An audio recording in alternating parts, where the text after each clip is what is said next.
வடமாகாண முன்னாள் கல்வி பணிப்பாளர் சடலமாக மீட்பு. பரபரப்பாக்கும் தென்னிலங்கை அரசியல். ரணிலை மீண்டும் கைது செய்ய நடவடிக்கை.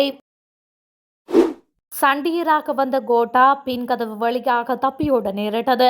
சாமர சம்பத் தசநாயக்க பதிலடி.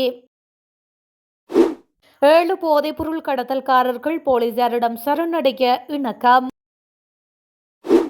அரசு வேலை செய்யும் ஆயிரக்கணக்கான ஊழியர்களுக்கு மகிழ்ச்சி செய்தி.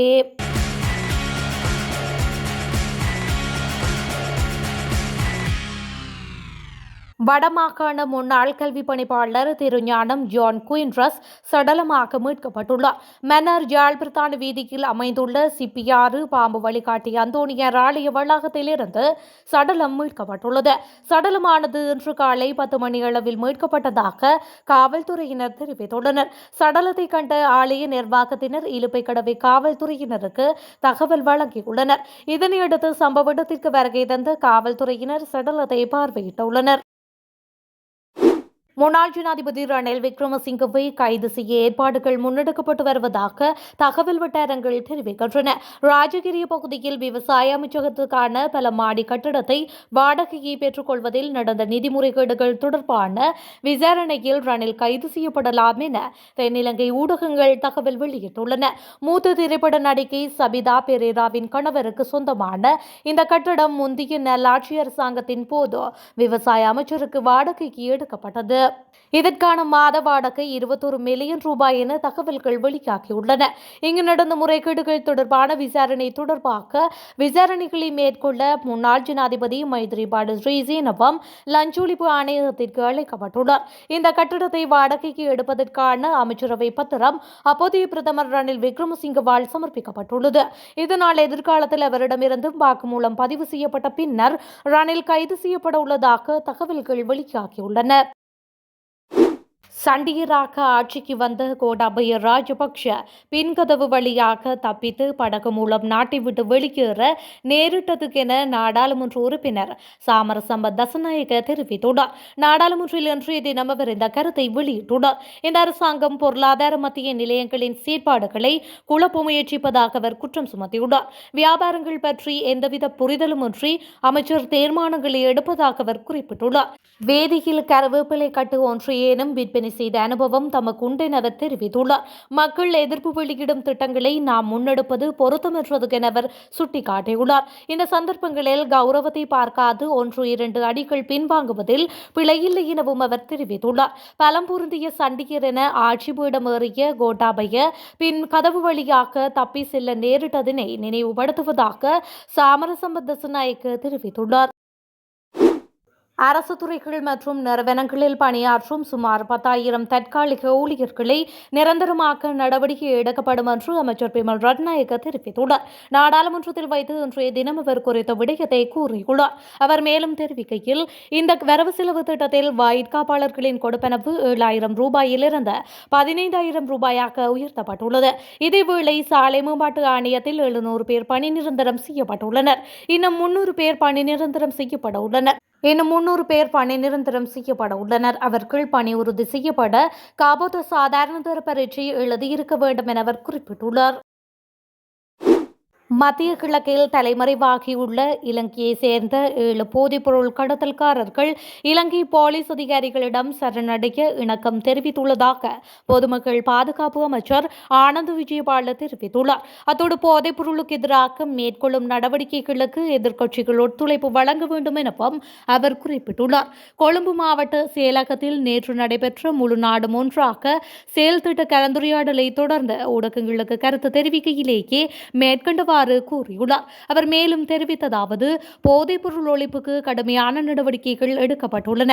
நாடளாவிய ரீதியில் சுற்றிவளைப்புகள் தொடர்ச்சியாக மேற்கொள்ளப்படும். சமூக கட்டமைப்பில் இருந்து போதைப்பொருள் பாவனையை இல்லாதொழிக்க வேண்டும் என்பதன் அவசியத்தை மக்கள் விளங்கிக் கொண்டுள்ளார்கள். போதைப்பொருள் வர்த்தகம் மற்றும் வலையமைப்பை இல்லாதொழிப்பதற்குரிய நடவடிக்கைகள் மேற்கொள்ளப்பட்டுள்ளன. போதைப்பொருள் மற்றும் பாதாள குழுக்கள் ஒன்றுக்கொன்று தொடர்புபட்டுள்ளது. ஆகவே போதைப்பொருள் வர்த்தக வலையமைப்பை இல்லாதொழித்தால் பாதாள குழுக்களை கட்டுப்படுத்தலாம். முழு நாடும் ஒன்றாக செயல்திட்டம் எதிர்கால இளம் தலைமுறையினரை இலக்காக கொண்டது. நாடளாவிய ரீதியில் சகல மாவட்டங்களிலும் இந்த செயல் திட்டம் நடைமுறைப்படுத்தப்படும். அரசின் செயற்பாடுகளுக்கு நாட்டு மக்கள் அனைவரும் ஒத்துழைப்பு வழங்க வேண்டும் என்று அவர் மேலும் தெரிவித்துள்ளார். ஐக்கிய தேசிய கட்சியின் தலைவரும் முன்னாள் ஜனாதிபதியுமான ரணில் விக்ரமசிங்கவின் அரசியல் அனுபவங்களை கற்றுக்கொள்வதற்கும் கேள்வி கேட்பதற்கும் இளைஞர்களுக்கு வாய்ப்பளிக்கும் ஒரு திட்டத்தை ஐக்கிய தேசிய கட்சி செயற்படுத்த உள்ளது. அதன்படி ரணிலுடன் கற்றுக்கொள் திட்டம் எதிர்வரும் மாதம் ஆரம்பிக்கப்படும் என ஐக்கிய தேசிய கட்சியின் உறுப்பினரும் முன்னாள் அமைச்சருமான ஹரின் பெர்னாண்டோ தெரிவித்துள்ளார். ஐக்கிய தேசிய கட்சியின் அரசியல் அணி திரட்டலுக்கான பிரதி பொதுச் செயலாளராக நியமிக்கப்பட்ட ஹரின் பெர்னாண்டோ இன்று ஸ்ரீகொத்த கட்சி தலைமையகத்தில் தனது கடமைகளை பொறுப்பேற்றார். இதனைத் தொடர்ந்து ஊடகங்களுக்கு கருத்து தெரிவிக்கும் போதே ஹரின் பெர்னாண்டோ இதனை தெரிவித்துள்ளார். இது தொடர்பில் மேலும் கருத்து தெரிவித்த அவர், ரணிலுடன் கற்றுக்கொள் திட்டம் எதிர்வரும் மாதம் ஆரம்பிக்கப்படும். குறித்த நிகழ்வு 2 மணி நேரம் நீடிக்கும். இளைஞர்கள் அழைக்கப்படுவார்கள். இதற்காக இளைஞர்கள் நிகழ்நிலையில் பதிவு செய்யலாம். அவர்கள் முன்னாள் ஜனாதிபதி ரணில் விக்ரமசிங்கவிடம் கேள்விகளை கேட்கலாம். அதனைத் தொடர்ந்து மாதத்திற்கு ஒரு முறை ரணில் விக்ரமசிங்கவிடம் அரசியலை கற்றுக்கொள்ளவும் ஏற்பாடுகள் செய்யப்படும். எதிர்வரும் டிசம்பர் மாதம் 10ஆம் தேதி ஐக்கிய தேசிய கட்சி இலங்கையின் முதலாவது முழுமையான டிஜிட்டல் கட்சியாக மாறும். கட்சி ஆதரவாளர்கள் நிகழ்நிலையில் கட்சியுடன் இணையலாம் என ஹரின் பெர்னாண்டோ தெரிவித்துள்ளார். பாடசாலைகளில் போதைப்பொருள் கடத்தல் தொடர்பான தகவல்களை வழங்க அறிமுகப்படுத்தப்பட்ட 1818 என்ற அவசர இலக்கம் மூலம் போதைப்பொருள் பயன்பாடு, விற்பனை மற்றும் கடத்தல் தொடர்பான 800க்கும் மேற்பட்ட முறைப்பாடுகள் பதிவு செய்யப்பட்டுள்ளதாக பொது பாதுகாப்பு அமைச்சர் ஆனந்த விஜயபால தெரிவித்துள்ளார். இந்த 800 முறைப்பாடுகளும் கடந்த 4 நாட்களுக்குள் பெறப்பட்டதாக பொது பாதுகாப்பு அமைச்சர் குறிப்பிட்டுள்ளார். நாட்டிலிருந்து போதைப் பொருட்களை ஒழிப்பதை நோக்கமாக கொண்ட திட்டம் தொடர்பில் கொழும்பு மாவட்ட செயலகத்தில் நடைபெற்ற நிகழ்ச்சியில் பங்கேற்ற போது அமைச்சர் இந்த தகவலை வெளியிட்டுள்ளார். இந்த நிலையில் குறித்த நடவடிக்கையை தொடங்கிய முதல் 4 நாட்களுக்குள் போலீசார் 5300 பேரை கைது செய்துள்ளனர். இந்த நடவடிக்கைகளின் போது கொழும்பு மாவட்டத்திலேயே போதைப்பொருள் பழக்கம் கணிசமாக பரவலாக இருப்பது தெளிவாக தெரியவந்துள்ளதாக அமைச்சர் ஆனந்த விஜயபால கூறியுள்ளார். நாட்டின் மருத்துவ நிபுணர்களை அரசாங்கம் புறக்கணித்துள்ளதாக மருத்துவ மற்றும் சிவில் உரிமைகள் மருத்துவர்களின் தொழிற்சங்க கூட்டணியின் தலைவரான சமல் சஞ்சீவ தெரிவித்துள்ளார். அதோடு 2026 வரவு செலவு திட்டத்தையும் அவர் கடுமையாக விமர்சித்துள்ளார். அதேவேளையில் விலங்கு நலனுக்காக கணிசமான நிதியை அரசாங்கம் ஒதுக்குவதாகவும் சுட்டிக்காட்டியுள்ளார். இந்த ஆண்டு வரவு செலவு திட்டத்தில் நாய்கள் உட்பட விலங்குகளின் நலனுக்காக அதிகளவு மூலதனம் ஒதுக்கப்பட்டுள்ளது. ஆனால் இளம் மருத்துவர்கள் மற்றும் நிபுணர்களை தக்க வைத்துக் கொள்ளவோ ஊக்குவிக்கவோ எந்த ஏற்பாடுகளும் செய்யப்படவில்லை என்றும் அவர் குறிப்பிட்டுள்ளார். கிராமப்புற மருத்துவமனைகள் முதல் முதன்மை பராமரிப்பு மையங்கள் வரை ஆயிரக்கணக்கான சுகாதார வல்லுநர்கள் 24 மணி நேரமும் அயராது உழைத்து இலங்கையின் ஆரம்ப சுகாதார குறிகாட்டிகளை சர்வதேச அளவில் பராமரிக்கின்றனர் எனினும் இந்த முறை இவர்களின் நலனில் சிறப்பு கவனம் செலுத்தப்படவில்லை என்பது வருத்தத்திற்குரியது என்றும் சமல் சஞ்சீவ தெரிவித்துள்ளார்.